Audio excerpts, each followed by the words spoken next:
بسم الله الرحمن الرحيم. الحمد لله رب العالمين، والصلاة والسلام على نبينا محمد وعلى آله وصحبه أجمعين. أما بعد، إخواني وأخواتي، هي بشرى، والله بشرى حقيقية وجميلة ورائعة.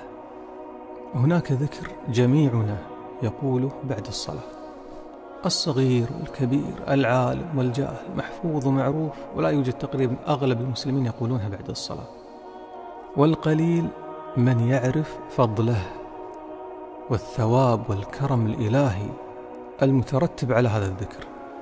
كلنا نقول بعد الصلاة سبحان الله 33، الحمد لله 33، الله أكبر 33، وفي الختام نختم ب100: لا إله إلا الله وحده لا شريك له، له الملك وله الحمد وهو على كل شيء قدير. ما هي الكرامة والمكافأة الإلهية لهذا الذكر؟ اسمعوا وافرحوا وبشروا.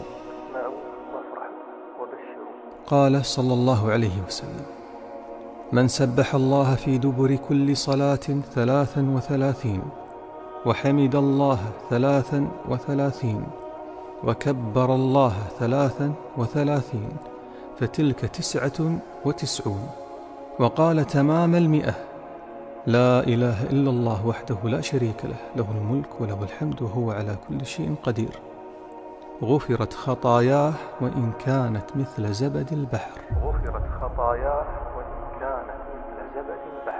وإن كانت مثل زبد البحر. رواه مسلم. حديث صحيح. الله أكبر.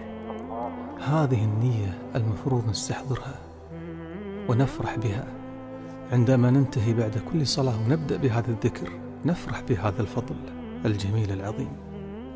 قل بفضل الله وبرحمته فبذلك فليفرحوا هو خير مما يجمعون. فأبشروا وبشروا وانشروا هذا الفضل حتى الناس تسعد وتتأمل بالله الخير، لنفرح بربنا ونزداد حبا له.